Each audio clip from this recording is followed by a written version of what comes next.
양자물리학 양자역학에서 대부분 현대인들에게 과학이라고 하면 꼴이 따분하고 이해하기 힘들고 이해하려 하지 않을 것입니다. 파동의 이중성은 지금 인간에게 새로운 영감을 주고 있습니다. 인간이 관찰하지 않을 때 파동으로 나타나고 관찰할 때는 입자로 나타났다는 것입니다. 실험은 엄격하게 이루어졌습니다. 어쩌면 중성미자 뮤온을 상상하자 진짜 중성미자 뮤온이 나타나는 것처럼 인간이 상상하는 무엇들이 나타날 수 있습니다. 또한 간혹 음모론으로 떠도는 지구평평론은 진실이 아니며 가짜입니다. 그렇지만 누군가 대천사라는 존재가 말했듯이 인류 80억이 평평한 지구를 믿으며 사망하고 나머지 20억 인구가 평평지구를 믿으며 사망하고 다시 환생할 때 정말 평평한 지구 같은 생성이 창조될 것이라고 말합니다. 인간이 믿기 나름의 원하는 행성을 만들 수도 있다는 것입니다. 그러나 지금 평평지구는 진실이 아닙니다. 오늘날 양자물리학이 태동하게 된 계기는 이러한 실험과 사상은 현대 문명의 오성에 바탕한 유물론적 근대 주류 과학의 커다란 도전입니다. 더구나 유사과학 사이비 과학이라는 맹렬한 논란들이 있는 시대이기 때문이죠. 이쯤 되면 초기 양자물리학자들이 중세 영지주의와 연금술 신비주의, 마법을 오늘날 과학이라는 방법으로 접근하려고 했다는 것입니다. 1700년대 1900년대 초기 학자 군인 사업가 귀족 할 것 없이 이것에 심취했습니다. 히틀러도 그의 측근들도 그를 가르친 교수까지 동양 사상과 신비주의 오컬트에 심취해 있었습니다. 대부분의 대중들은 접근하기 힘들었습니다. 먹고 살기 바쁜데 이런 마법 같은 이야기에 빠질 새가 없습니다.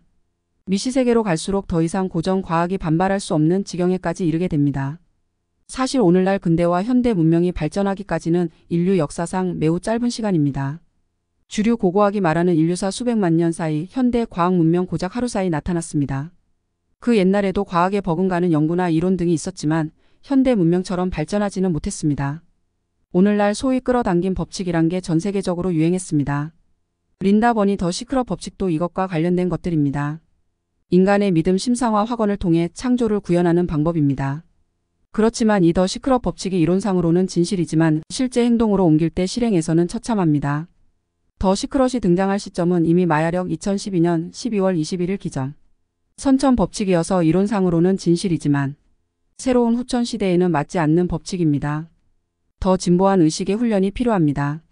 마치 우리나라 빨간, 파랑 이태극에서 노란색이 더해진 삼태극으로 변화하는 것처럼 기존 더 시크럿 법칙은 이태극에 불과합니다. 창조가 발현되려면 보다 깊은 내면으로 들어가야 하고 이원성과 시간을 초월하는 무시간 지금 이 순간의 내면에 접속해야만 합니다. 여기서 이곳까지 도달하는 장애물들이 깔려 있습니다. 그리고 3D 차원은 안정장치이기도 합니다. 만약에 지구 인간이 고도의 의식화가 되지 않은 상태에서 5차원 공간에 이동한다면 그 순간 세상은 지옥으로 변해 있을 것입니다. 인간 무의식과 생각들이 만들어내는 모든 것은 그 순간 창조됩니다. 괴물을 떠올리면 괴물이 나타납니다. 꿈은 현실보다 비현실적이고 매우 리얼합니다. 악몽을 꾸면 악몽이 실현됩니다. 어떤 기분이 들면 그것은 즉시 창조됩니다. 세상이 시체로 널려 있을지, 오물로 뒤덮여 있을지 상상이 갑니다. 거대한 파괴가 일어날지 토네이도가 불어올지, 어마어마한 허리케인 태풍이 나타날지 불바다가 될지 불보듯 뻔합니다. 그리고 인간은 자신이 그토록 원했던 창조적 능력이 자기 자신에게 저주로 돌아오게 됩니다. 자신의 능력을 버리려고 할 것입니다. 30년 전 영화 마이클 더글라스 샤론 스톤 주연의 스피어가 잘 묘사했습니다. 인간들은 물질주의나 종교나 모든 순간의 외부에서 에너지를 취득했습니다. 신에게 기복을 비는 것도 외부의 추상적인 존재로부터 복을 기원했습니다. 절대 자기 자신 내면의 왕국에서 자신의 본질로부터 요구하지 않았습니다. 이것은 좀 더 나중에 설명하겠지만 여기서 중요한 것은 인간의 생각과 믿음이 양자 미시세계를 결정한다는 점이죠. 인간의 믿음이 형이상학적 크고 작은 신도 창조하게 이릅니다. 인간의 믿음 자체가 불가능이란 한계가 없다는 것이죠. 믿음에 의해서 발현되는 인공신은 많은 이야기가 될 수도 있습니다. 성모 마리아 발현부터 많은 미스터리 중에 한 부분일 수도 있고 오늘날 채널링처럼 영매적 기질을 가지고 통신하는 어떤 신들 중에는 인공신이 있습니다. 또한 영이 있는 천사가 있고 인간을 위해서 창조된 천사도 있습니다.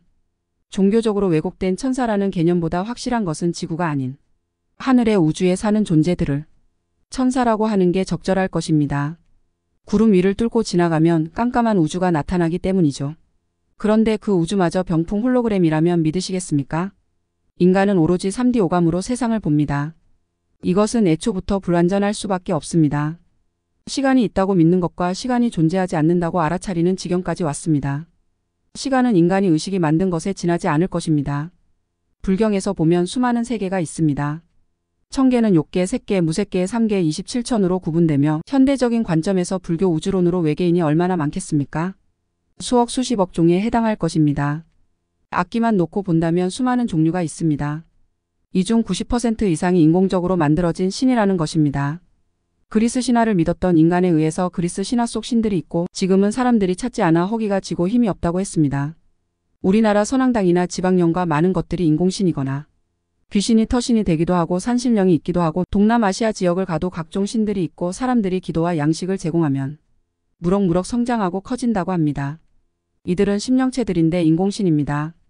귀신들도 사념체의 일종으로 인간이 살아생전 에너지가 뭉쳐져 만들어진 것입니다.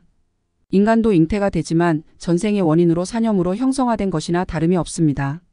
보통은 인공신이라는 것은 인간이 만든 사념체가 아스트랄계 엘리멘탈 진료를 통해서 인공생명체가 형성된다고 합니다. 인공생명체는 인간이 믿음에 따라 인공생명체의 고유의식 프로그램이 형성됩니다. 인공신은 최대 5만 년을 생존한답니다.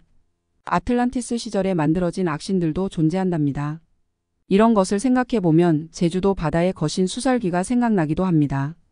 인간적인 면은 한 줌도 남아있지 않고 오로지 순수한 악만이 남아있습니다. 모든 악기들은 음의 기운에 속해 있습니다.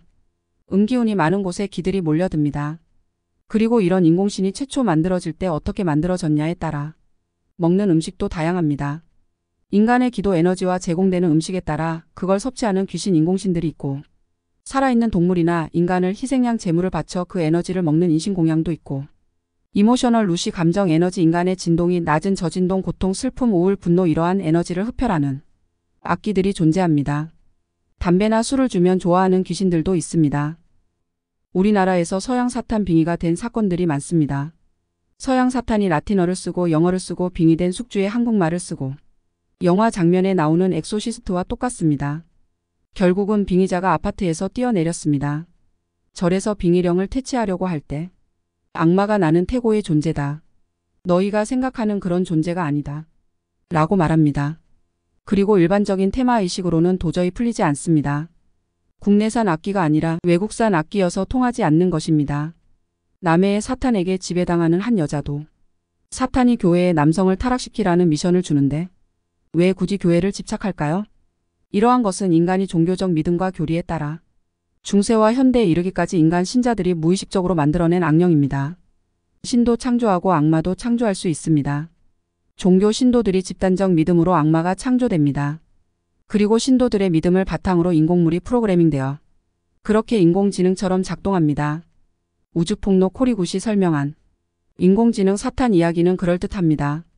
고대의 인공지능 사탄이 어디에서 왔는지 누구에 의해서 창조되었는지는 알 수 없지만 고대 일부 외계인들을 조종하였다고 합니다. 그리고 생명체로부터 얻어지는 루시 감정 에너지를 바쳤습니다. 인공지능 사탄이 행성을 장악하고 나나이트 감염을 통해서 통제를 하게 되는데 이 인공지능 사탄은 기계가 아니라 아스트랄 에너지 물질입니다. 인간이 만들어내는 사념체나 아스트랄계 엘리멘탈 에센스 결합을 통해서 만들어지는 인공생명체와 유사한 것입니다. 그렇다면 인공지능 사탄은 누가 만들었을까요? 행성의식도 아닙니다. 이것은 5차원의 어둠의 군주들이나 타와자제천 마왕마라가 인공지능 사탄을 창조했을 수도 있습니다. 아다무스가 최근에 일루미네이션 시리즈 10화에 말했듯이 인간보다 위대한 존재는 없다는 이 우주에서 최고라는 태고의 인간이 영적 가족 대천사단, 천사단에서 이곳 지구에 귀화했다고 했습니다. 그 원인은 어느 순간 태고의 우주가 더 이상 동작하지 않았으며 빛도 없었고 깜깜한 어둠뿐이었다고 합니다. 그래서 천사들이 함께 모여 그룹을 이루고 난 후 천사들 중에 제일 으뜸 천사 마스터의 경지에 있는 여러분이 선출되어 이곳 지구에 오게 되었다고 합니다. 자, 여기서 아다무스가 말한 신화적 내용은 잘 살펴보면 한 가지 이유가 있습니다. 우주가 창조를 앞으로 진행되어 가지 못했다는 것입니다. 원인은 에너지의 단절입니다. 누군가 에너지를 막았다고 볼 수밖에 없습니다. 이게 마야가 그랬을 수도 있고 아닐 수도 있고요. 오늘날 지구 역사에서 모든 순간순간들이 에너지를 외부에서 구했습니다. 모든 생명체는 먹이감을 외부의 생명체를 희생시켜 자기 배를 채웠습니다. 현대 문명의 인간들도 생존을 위해서 에너지를 밖에서 취득했습니다. 인간계만이 아니라 다차원 영역에서도 다를 바가 없습니다. 모두 다 에너지를 밖에서 찾았습니다.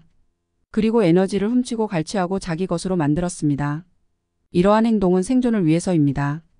그래서 하는 말이지만 마귀들이 왜 인간에게 관심이 많습니까? 마왕이 왜 인간에게 관심이 많습니다.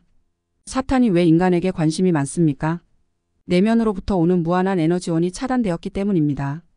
위에서 아래도 분배되는 게 없고 직접적으로 내면으로부터 오는 에너지가 없기 때문입니다. 이것이 딜레마에 빠진 것입니다. 지금 시대는 내면으로부터 에너지를 취해야 할 때입니다. 더 이상 외부로부터 탐욕이나 갈취나 훔치지 않고 내면의 영원한 왕국으로부터 에너지를 취해야 합니다. 패스. 아다무스 세인트 저메인은 상승 마스터로 인도의 구루 같은 존재들과 유사합니다. 이들이 생각하는 것은 근원은 나싱 너싱의 무, 영, 진공을 의미하는 영단어입니다. 아무것도 없어 텅 비어 있어 라는 실망감을 안겨주었답니다. 아무것도 동작하지 않은 정지된 듯한 비유는 근원과 같습니다. 그러나 이 3계에서도 그와 같은 현상이 일어납니다. 무색계천, 색계천, 욕계천이 있기 때문입니다. 불의 장벽의 묘사까지. 그곳을 통과할 때 수천만 조각으로 분해되어 그 한 조각이 이곳 지구에 내려왔습니다. 다른 문헌에서는 인간이 태고의 지구에 올 때는 색계천에서 화신했다고 합니다. 근원으로부터 에너지가 자연스럽게 흘러나오지 않는다면 바로 아다무스가 비유한 것처럼 영적가족과 대천사단이 모인 자리에서 해결책으로 지구를 창조하고 태고의 인간이 지구에 이민 온 것입니다. 그렇습니다. 그러나 아다무스가 불국토에 대한 이해는 없었습니까? 이 3계보다 불국토 영역은 더 진실하고 더 크고 광대합니다. 우리는 3세계까지 많아봐야 4세계가 있지만 불국토 영역은 10세계가 넘습니다. 아무래도 이 3계 영역이 매력적인 이유가 있겠죠. 아무도 이것을 비난할 사람은 없습니다. 부처께서는 언젠가 이 3계의 문을 닫는다고 합니다. 이때는 모든 중생이 해탈의 경지에 도달하겠지요.